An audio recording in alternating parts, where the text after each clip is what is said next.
Hello and welcome to my YouTube channel. My name is Alejandra and I am a certified surgical first assistant. And on today's video, I'm going to be talking to you about my last travel assignment, kind of like a recap video on what that was like. And I just got done doing my 5th travel contract, which was in Maryland, and it was interesting. I was there for about 13 weeks and the pay was pretty good. I was earning about $2,600 to $2,900 a week. The call schedule itself wasn't bad. It was something that I actually found that I liked the most about that travel contract. I was on call probably twice a month. For example, I was on call one day during the week for the operating room, and I also took call for the OB department. So I did one weekend day there, which was either a Saturday or a Sunday. And that was only at the most 2 to 3 times a month, and like I said, it wasn't bad. But when I was on call, I did get called in. My work schedule, I was working every day, Monday through Friday, 8-hour shifts. So I got off every day at 3:30, and it wasn't bad. I liked it. However, it did get very tiring doing the same thing every day when I got off work, only to come home, change, eat, sleep, and get ready for the next day. So that got pretty repetitive, and I just got very tired of it. I wouldn't say I was overworked because the cases that were in the operating room were not really big cases. It wasn't a teaching hospital, it wasn't a trauma facility, it was just a basic operating room similar to the one that I work here in town.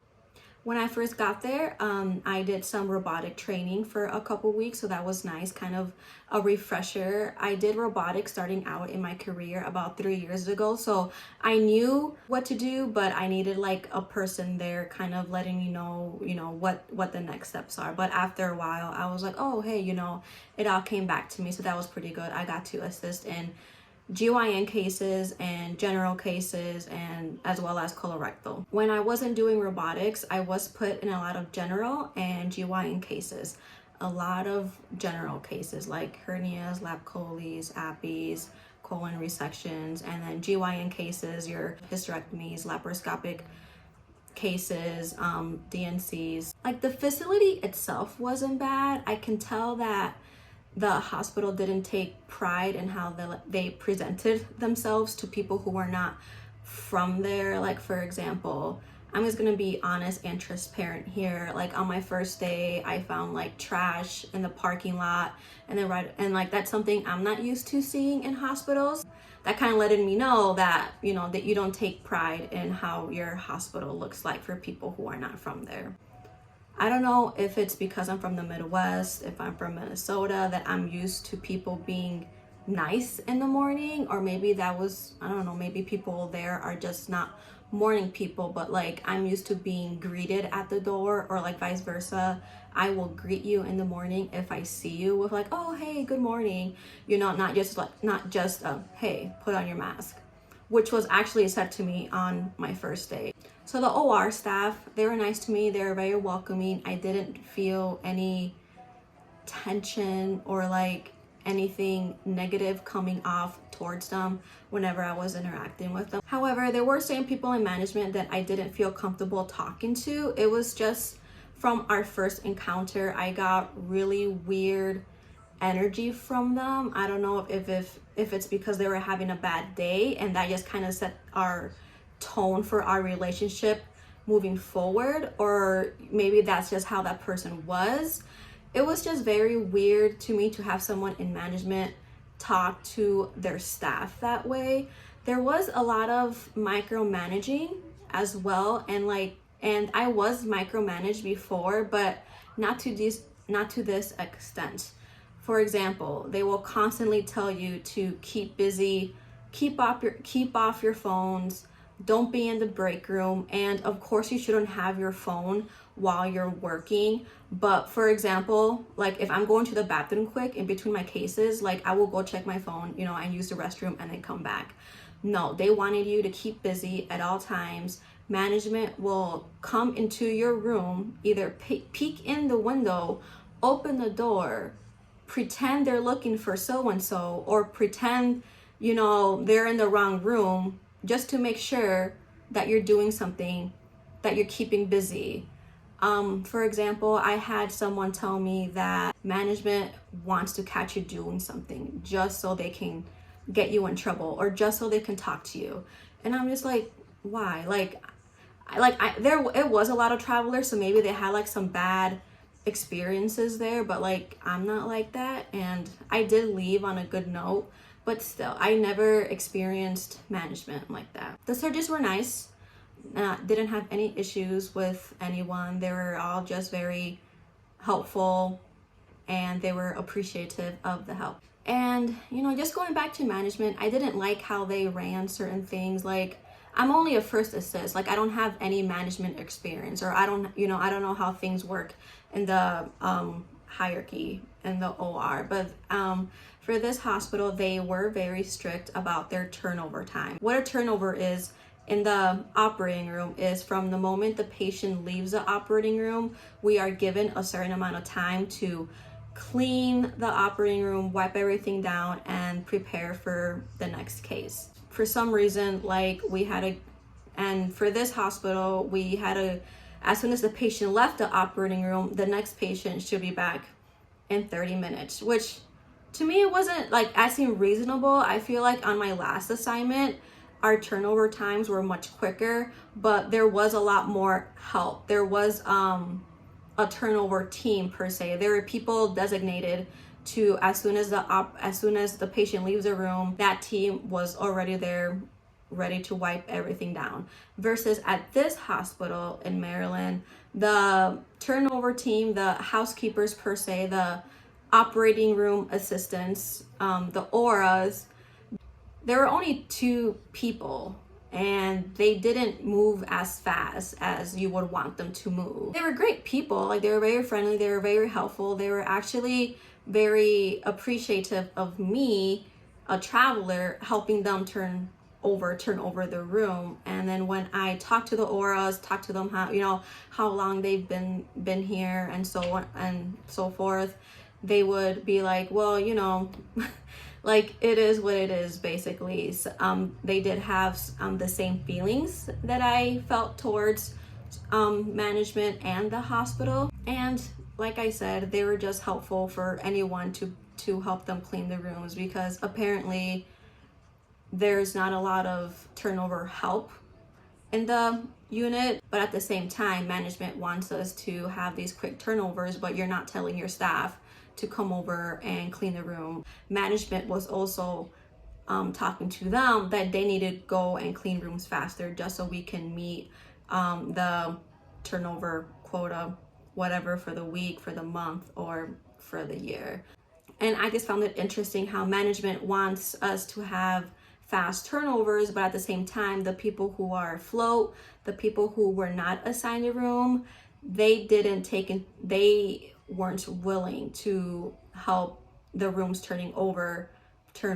Like, they wouldn't really help clean or anything.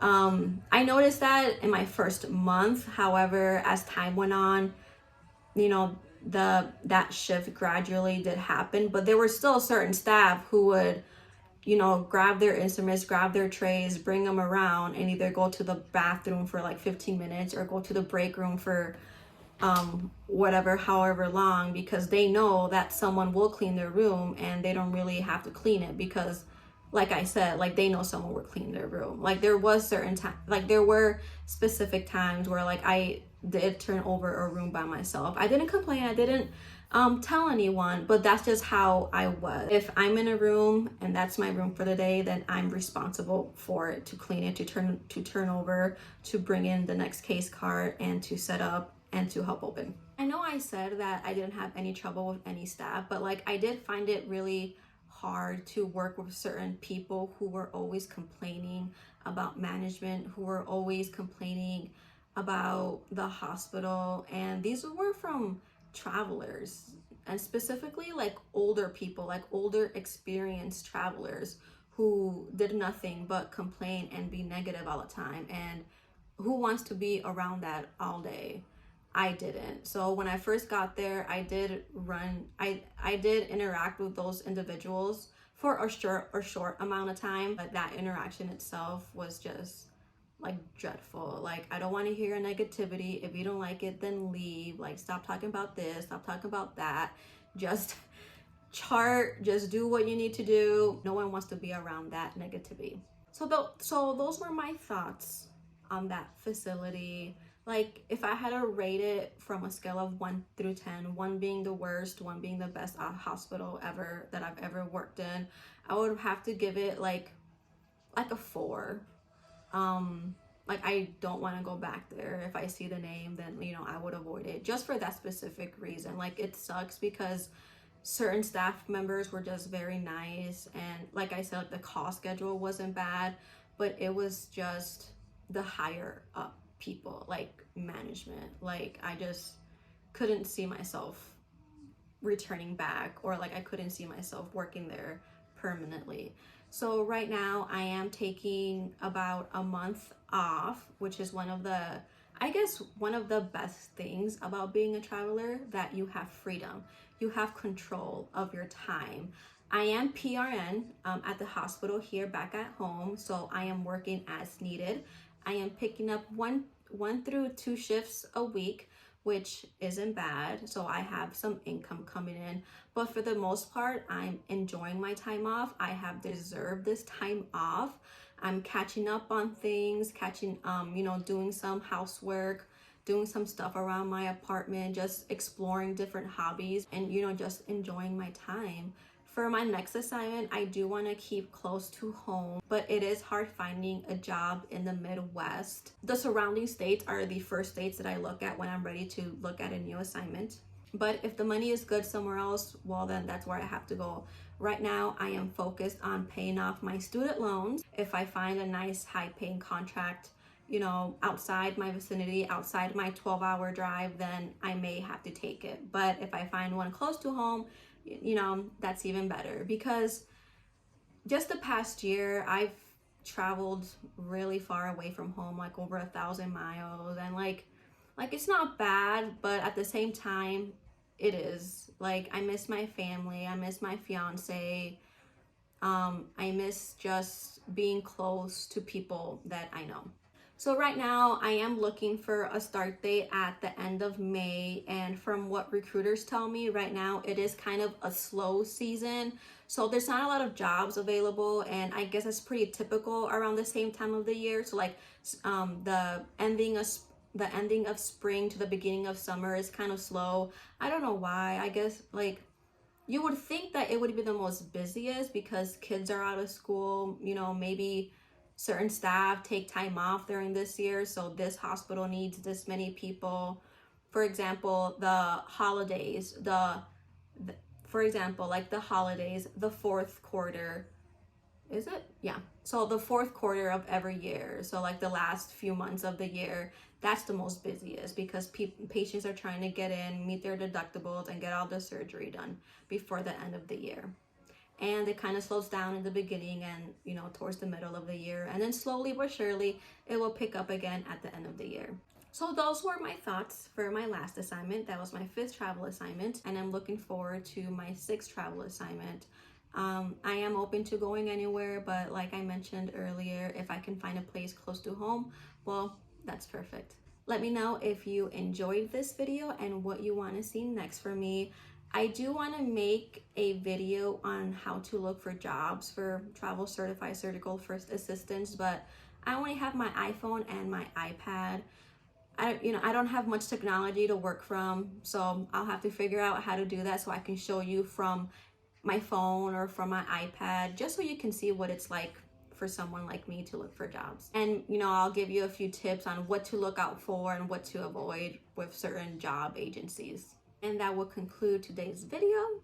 Make sure to like, follow, and subscribe, and I will see you again for the next one.